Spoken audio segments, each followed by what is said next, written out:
Good evening.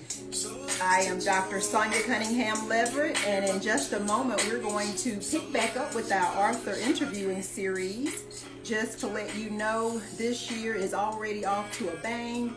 We have some great things planned for you. We have some great things going, and so we're just very excited. So our guest author is here. We're going to add her to our screen, and we are going to get rocking. I am grateful for all of you who have tuned in. A number of people: Tony, Shay, Charlene. Thank you so much for joining us tonight. Hello, author Kathy. Hi. How are you? I am well. Awesome. It's really great I'm to be doing here with good. you today. Can you hear I'm me? sorry. Let me get this turned off. Okay, I can hear you now. Say it again. I say it's really good to be here with you today. Oh, I'm yes, it is. excited. Thank you so much. Yes, thank you for being here. We are so very grateful. So, again, I am Dr. Sonia Cunningham Leverett with Hadassah's Crown Publishing.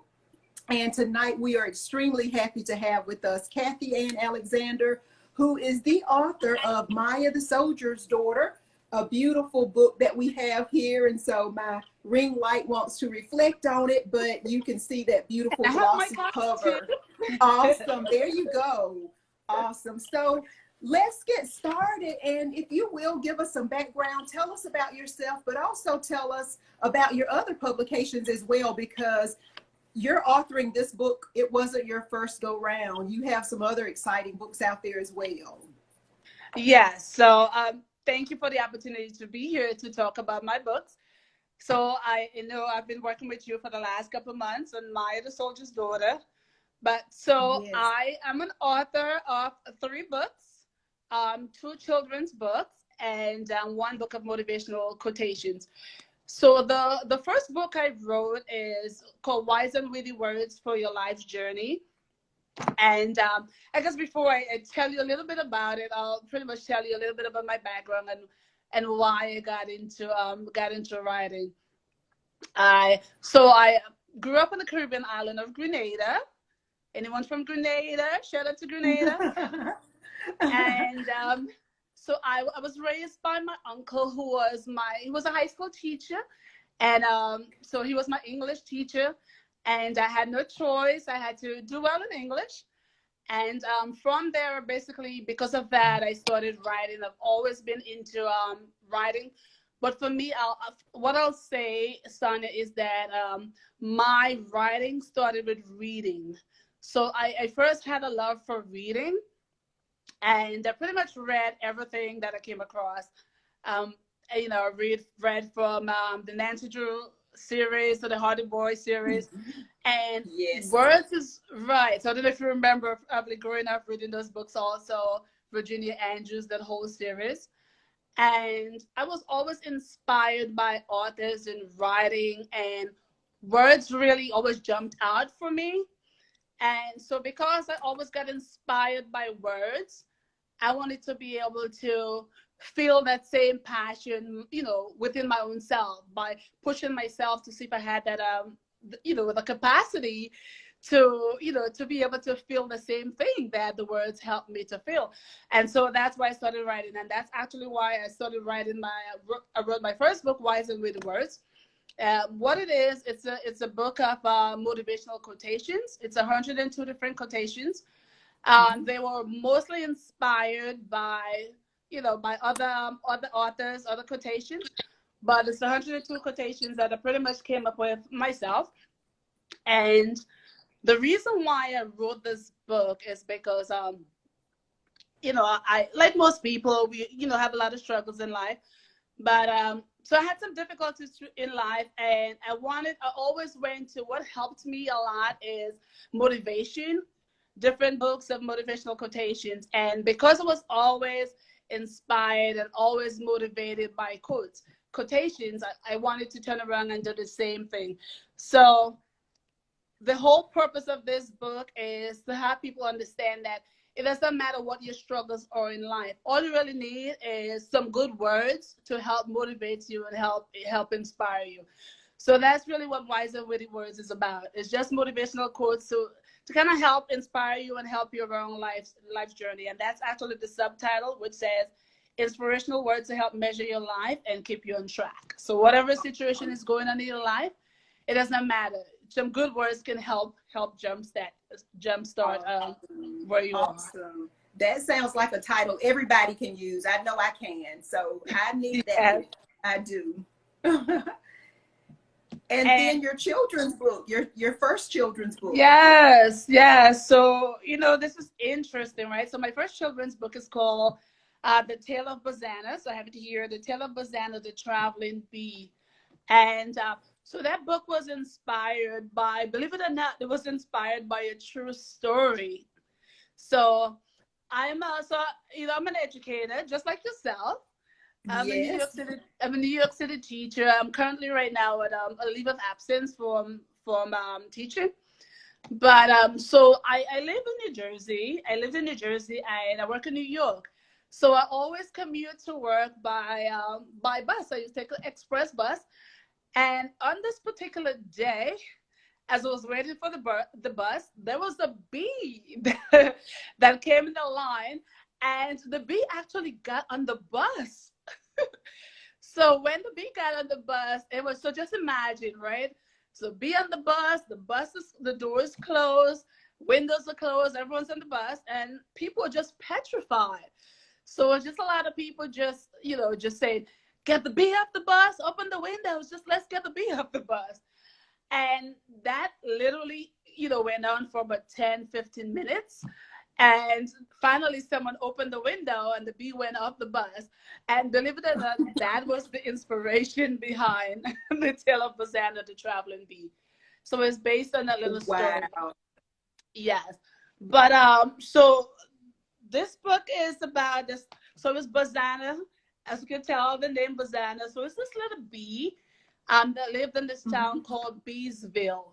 And so in that town, she lived with her best friend, Waxan, her family, her mom, her Nisha. So all of the names kind of like went along, go along with bees. And she always dreamed of moving to a big city.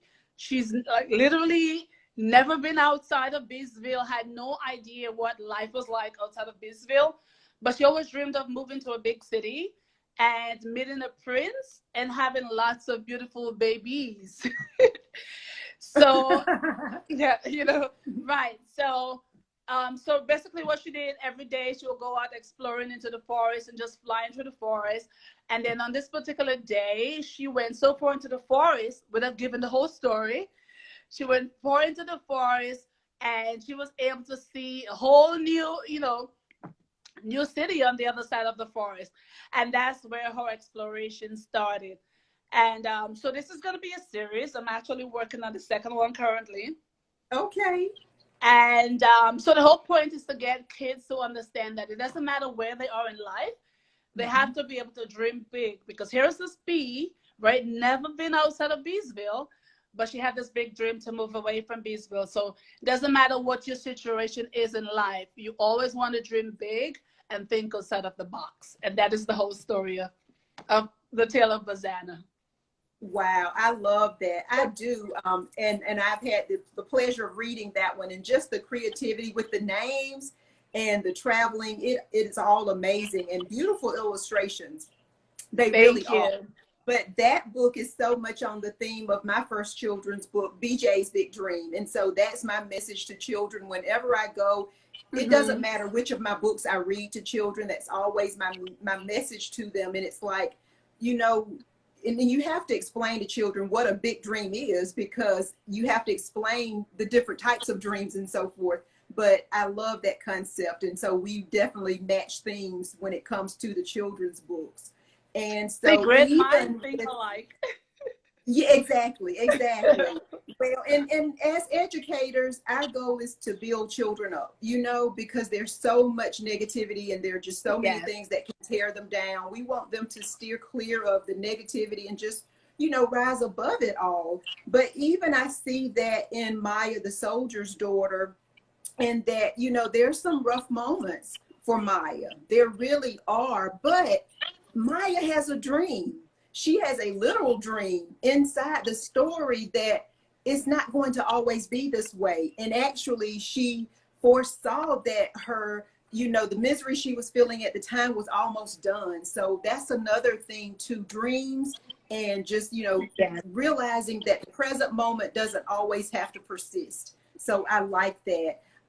Do you want to go ahead and talk some about Maya, the soldier's daughter, the inspiration Sure. about that? Yes. Sure. So thank you for the opportunity to work with you. And The just gonna pleasure was wanted to mine.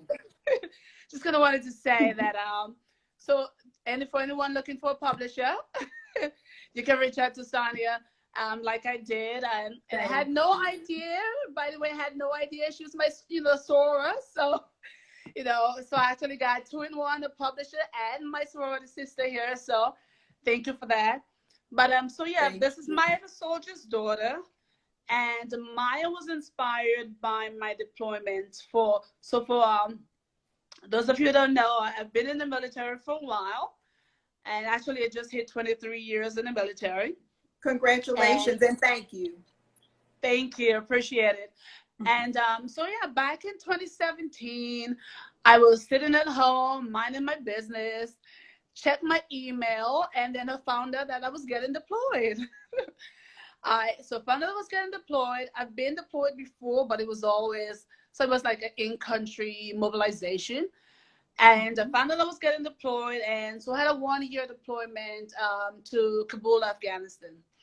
So at that time, my daughter, so her name's Rebecca, so I called her Maya in the book because I just wanted to, you know, switch up her name. And when I found out I was being deployed, she was 4 at the time, and I said, oh my goodness, because I'm a single parent, what am I going to do with Maya? What am I going to do with Rebecca, my daughter? And that's when I reached out to my sister, and I'll always be so grateful for my sister Donna, who lives in Canada. I reached out to her, and she was able to take my daughter in. And one of the reasons why I wanted to do that is because she has a little, you know, she has, well, no, not a little girl anymore. She's now 16, 14. Oh, don't be upset with me, Don. That's okay. But yes, I wanted Rebecca to have the relationship, to be able to spend some time with family. So I had to go to Canada. So while Rebecca was in Canada for a year, what was difficult about it is that she, prior to me taking her there, she only met my sister, you know, that part of my family, only twice before. So here she is. I had to take her a new country, new family, new school. And I said, here you go, Rebecca. You are going to spend a whole year in Canada while I go off to serve my country. And, you know, of course, like any soldier, was very happy to do that. But it was very, you know, it was very tough on her. And within the first, like for the first month or so, she suffered with an illness that a lot of kids get from kids and adults get from separation. She had separation anxiety, and it created an illness within her. So that is where the inspiration came. As a mom, I have to say, Sonia, I kind of felt a little guilty having to leave my daughter. So the book was a tribute to her for me leaving her for the whole year and deploying to Afghanistan and coming back. So it's me telling the story from Rebecca's voice, right? So it talks about her school, her, you know, being in school, having some difficulties in school because she, you know, she didn't quite settle in right the first couple of months, you know, having some difficulty sleeping at night. So those anxieties that she went through, I kind of like captured it a little bit here. And I kind of wanted to share, and I appreciate that at the very end of the book, we address some questions. I wanted to address and show that what happens to children. So it's not that soldiers deploy or military personnel deploy, you know, and have to deal with deployment. Family members also deploy, especially children. So we have to remember that it's not about just, oh, me putting on the uniform and going overseas to serve, but what about the children?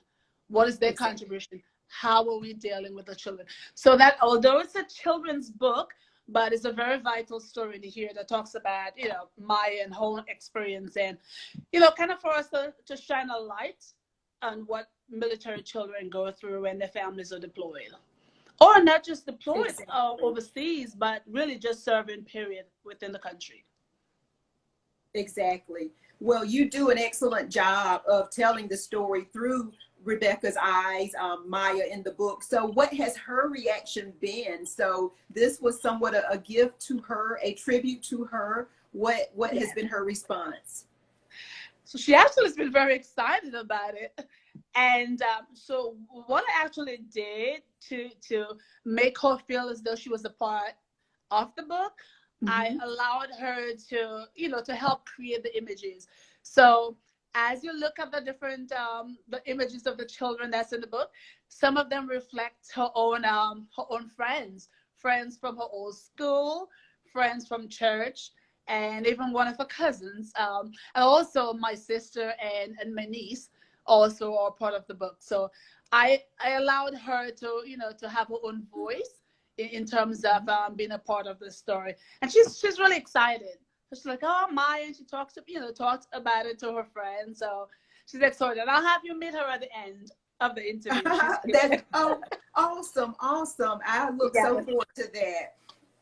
I do remember when my son was going from third grade to fourth grade, we moved. And that was a really big deal for him because when we got to the district that we were going to, those children already knew how to write in cursive. The district that we left didn't. And so there were several gaps in his education that, of course, during the summer, I did everything that I could to try to catch him up. And I just, I'm glad that there is more focus, I think, on the education and just trying to make sure that it's seamless when children do transition from one school system to the other school system. But in your case, you're talking about a completely different country. And so, honestly, I'm just humbled and grateful to your family for the sacrifice that you have made.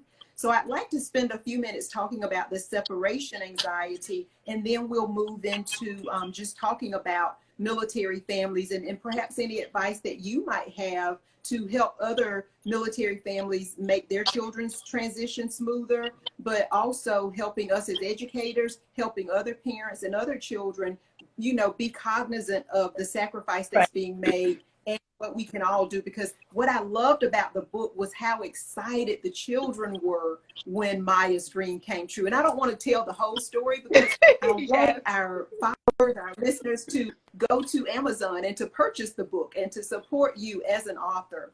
But that separation anxiety, we do mention in the book how it can be from a missing parent, a separation for a while from a parent, but there can be other reasons besides military and deployment. Mm-hmm. Jobs sometimes take parents away, sometimes divorce take parents away. But just what are your words of encouragement to try to ease that transition time for children when they are away from a parent? Yeah, you raised some really good points here because again, it's not just about the military, right? There are so many different areas where children go through the separation. I think one of the main thing that as families we can do is be honest with our children. Talk to them about the situation. Don't have it as a secret. Don't wait till the end, like right before the separation, to let them know. Be honest with them up front. Let them know what's going to happen. Let them know what you're going through. Because just as much as they're nervous, you're also nervous about that whole separation. So it's really important, and to get to get their opinion about it. How do they feel? Because as children, they have a voice too. They have an opinion also. So it's really important to allow them to talk. Have conversations about it. And sometimes, they might not necessarily want to talk to you, but maybe you can find an outlet for them to talk to. Maybe if it's just other family members. One of the programs, I know we're going to talk about the military in a little while, but one of the things we have organizations out there that support family members. So just find other organizations or find similar groups that that you can surround yourself with, have the children exposed to. But the most important thing I'll say is the communication, because once you communicate, that helps to alleviate some of the stress. a lot of the stress that's, that revolves around the whole separation. That's awesome. I think that's great advice. And we have some who have joined us. I'd like to interact with the audience just for a moment.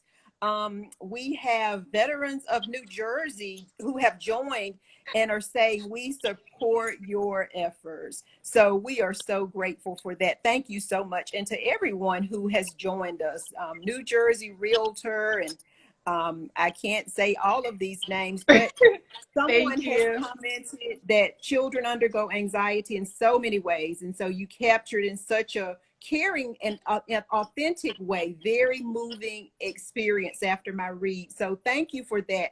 That really, in a nutshell, explains the intent, exactly what you intended to do with the book. Another person says, and this is Nicole G.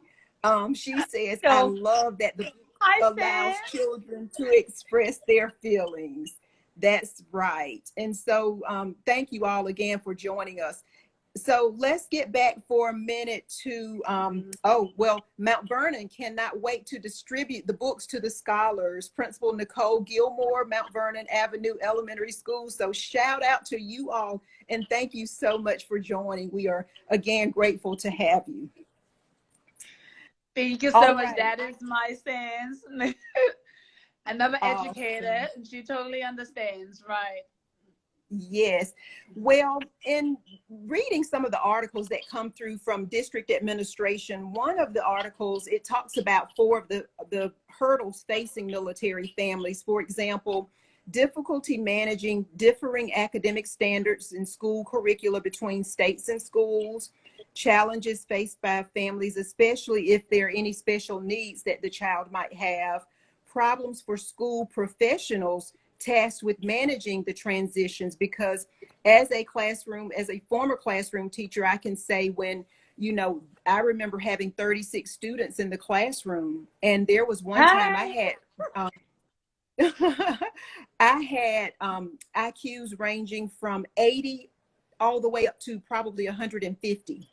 And to try to truly meet the needs of every single one of those students, it can be difficult. And the worst thing in the world is for anyone to fall through the cracks. So it takes a lot of time and energy for families to really stay on top of where the child is going and what the expectations are at that school in terms of the standards. And then another is almost all educators said they believed military connected students experienced higher stress than their civilian peers. So I just read that just to highlight the sacrifice that our military families make. And when we salute you and say thank you, we need to go beyond you and to your children and to, everybody around you, because it certainly takes a village for a deployment, for a, just a relocation, any type of transition that you experience. There's a lot behind the scenes and a lot that goes on. Yes, that is actually, Sonia, that is really so important that you mentioned that, because when people see the soldier, they say thank you for your service, but they don't see the families behind. And families do, it's very difficult. And I'll speak on my daughter, for example. So I've not always been an active duty soldier. I've been a reservist for most of my life, most of the 23 years of my service. And I'm actually back on active duty right now for a 3-year tour. And just so from the time my daughter was 3, she's now 8 years old. She has been to 4 different schools. And I think for one of the saving grace for her is because of the fact that I'm an educator. So I understand the importance of education. So I've been able to fill that gap. But that is a gap that's very prevalent with a lot of military children. I see it within my own soldiers, when I talk to them about their kids. And I know the military, we have a lot of programs in place, but it's difficult because think about it. Once a soldier finds out they're moving to another duty station, for example, let's say a soldier is stationed in New York, and they get orders, and within 3 months, they have to relocate. They can't leave their family behind. they have to relocate with the children. So that 6-year-old that is getting ready to take an exam, or that 10-year-old or the 15-year-old child, they have to pack up and go. And then once they get to the new duty station, now the child has to transition into a new school, new friends, and that happens on average every 3 years. So that is a lot of stress that not just the families are going through, that the children are going Mm-hmm. through. So Mm-hmm. a lot of military children, have to deal with a lot of issues as a result of that. And so it's really important that we are aware of that. And it's very important that, a lot of programs are put in place. And again, so my daughter just transitioned. She's a third grader. She just transitioned. So I started here. I just relocated to Massachusetts. I started here in October. And I kept her in the New York City school. I kept her in school until the end of the winter break, December, because I didn't want to Okay. disrupt her. So in January she started here, but literally, Sonny, here's how it happened. She started school. She just assimilated just straight into the classroom. No adjustment time. No, well, here's let's do this for you because you're a military child, so we need to Mm-hmm.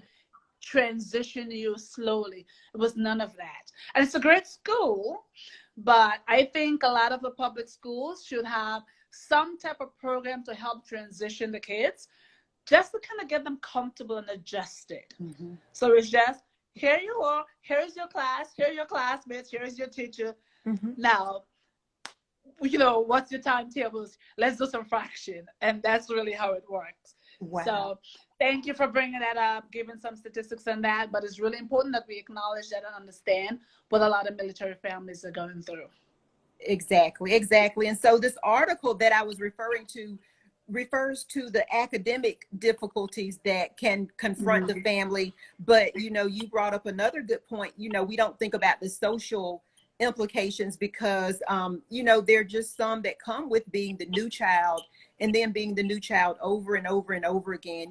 There's anxiety that goes along with that. Are they going to like me? Will I fit in? Because, at a young age, we know how important education is, but we don't, that's not always at the forefront of our mind because we have to spend all day with these children. We have to go to lunch. And so, everybody wants to be liked. Everyone wants to have a friend. And you may have had a very special relationship that you had to leave behind. And so that leaves a void.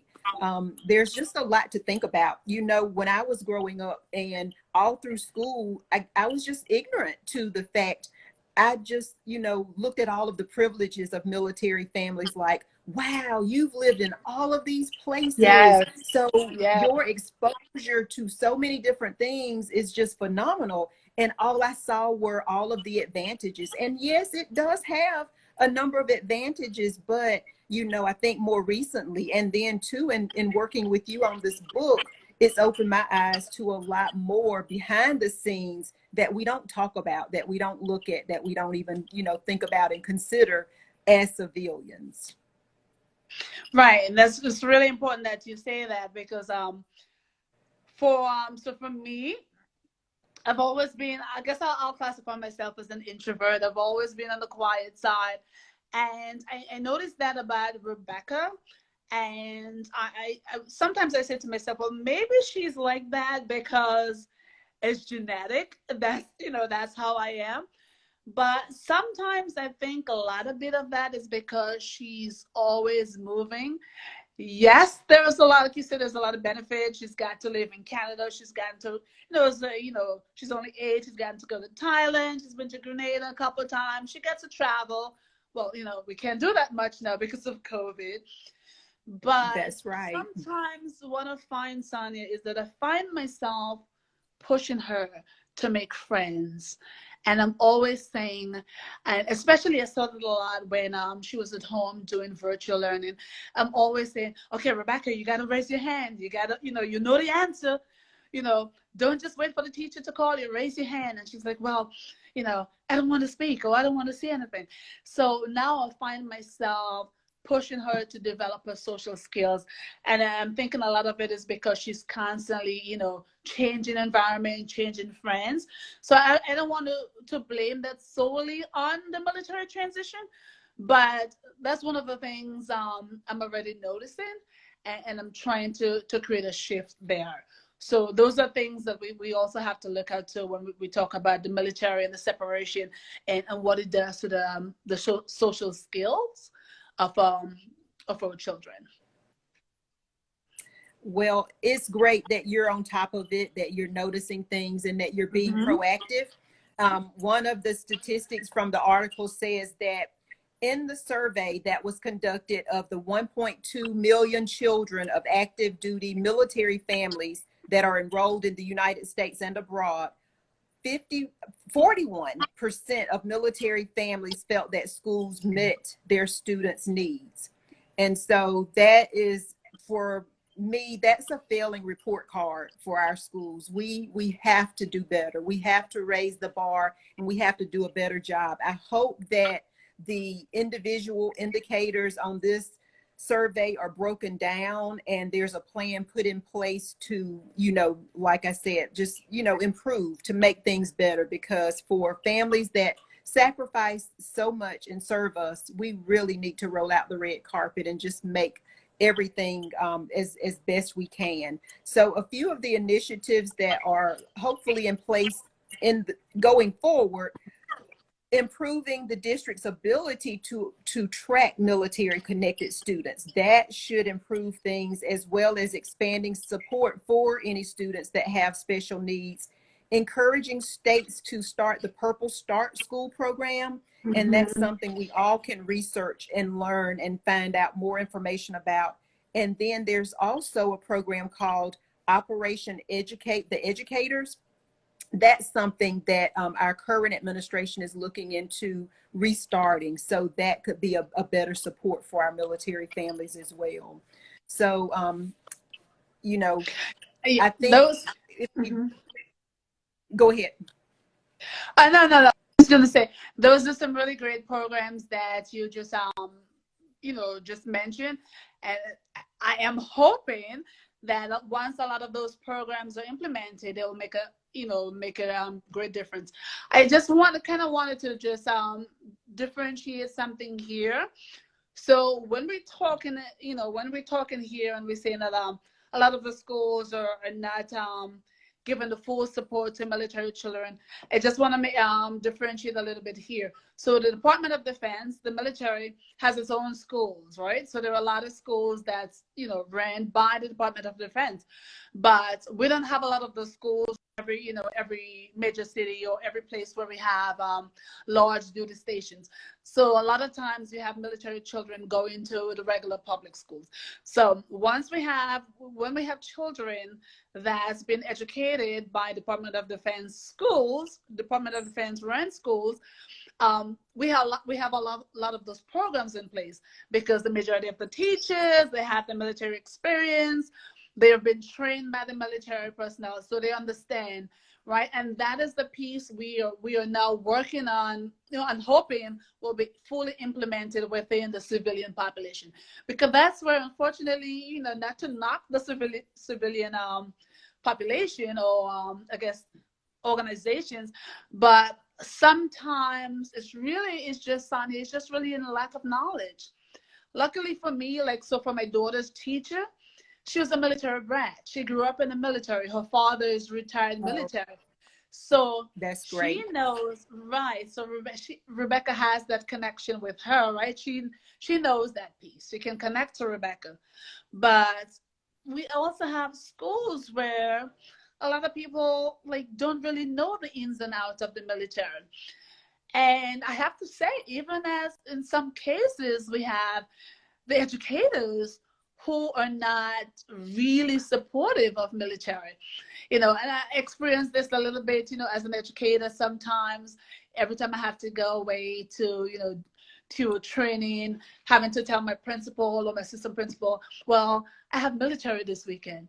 Sometimes I had to, kind of be very subtle in the way I approach, in my approach, because sometimes they were not always happy because I had to leave to go serve my country, right? And even on some occasion, I had, you know, school leaders tell me, "Oh, but what about the children?" So then I will always have that guilt where I have to serve the country, but I feel guilty that I had to leave the children behind. So it will be very, very, very important if we have those programs in place, so we don't just educate, you know, the adults for the children, but we also educate the adults so they can better serve the soldiers, you know, the reservists, the National Guard soldiers, whenever they have to leave and serve the country, because no one should have to feel guilty. You know, Sonia, Exactly. only, you know, less than 2%, I think it's like 1.8 or 9% of the country serve. And it's really important that we have the full support all around. And granted, I know, Exactly. because some people are going to say it's an all volunteer military. No one's, you know, forced their hand to sign up. But the fact is, it's really Mm-hmm. important that we get that full support all around. So that is why Exactly. I wrote Maya the Soldier's Daughter, to share Maya's story and just to bring awareness to military life and military children, and how deployment plays a role in terms of creating that separation. So we just want to be able to bridge that separation and understanding of military deployments. Awesome. Well, you have done a great job at doing that. You have really piqued my interest. I do know that before I retired, families were asked to, report the military status. And so hopefully that was going to give the district the numbers that they needed so that they could see and then put programs in place to reach out to say, how can we better serve you, because of your transition and that type thing. So we talked about the anxiety, and in the book, in the back of the book, there's a note to parents about separation anxiety. What are some of the signs and symptoms? And then what can you do if you start to notice some of these signs and symptoms in your child, as well as the discussion questions that you mentioned earlier, because we want children to read it, but we also want them to, think about what they've read and then be able to ask questions and also figure out how they can fit themselves into the story, but what are the takeaways? And so I just truly love the book, and I want to see it in more children's hands. And so I'm just so excited that we have this one school on here that's already supporting. I know that there are a number of educators on the line, and I know that this interview will be on Instagram, and so it will be shared. And our message again is to you to help us get this word out, because it is an educational book for children, but it's an educational book for adults as well. It opens our eyes to the struggle and how we can make things better for the families. So I'm again just excited and tickled about Maya the Soldier's Daughter. It's a beautiful book, and it has a beautiful scene on the back, and there's just that heart and that love throughout, because that's what it's all about. The mother sharing her love with her child when she's near and when she's far, and the child feeling that. So those are all of my questions and points. I want you to close us out in the way that you would like, and then I will share more information about the ordering and how the followers, the listeners, the viewers can go to Amazon. But if you like to share any other type of ordering information, how they can contact you, you're more than welcome to do that as well. I'm sure. I thank you, Sonia. I actually just wanted to say thank you for the questions in the back of those are your ideas. So I appreciate that, because it's really important that students are allowed to ask questions, right, about separation anxiety and how it affects them, and because it can impact the average child, because we really don't know. And as an educator, right, when kids come into the classroom before Mhm. us, they're coming in from so many different backgrounds, right? They're faced with so many different Mhm. trials and tribulations. So it's really important that we don't address it. We don't just look at it from the military perspective, but from all of the other angles. So thank you, and I appreciate that. Also kind of just, and You're no, welcome. also on the cover, thank you. We also have dog tags here. And just kind of want to say, and thank you, Lance. I know Lance was in here. He just shared a great article on Facebook that I saw recently about the history of dog tags. But I included the dog tags in here because that's one of the things that sometimes children might not know that as soldiers. So every soldier, every military, every service member, we wear dog tags.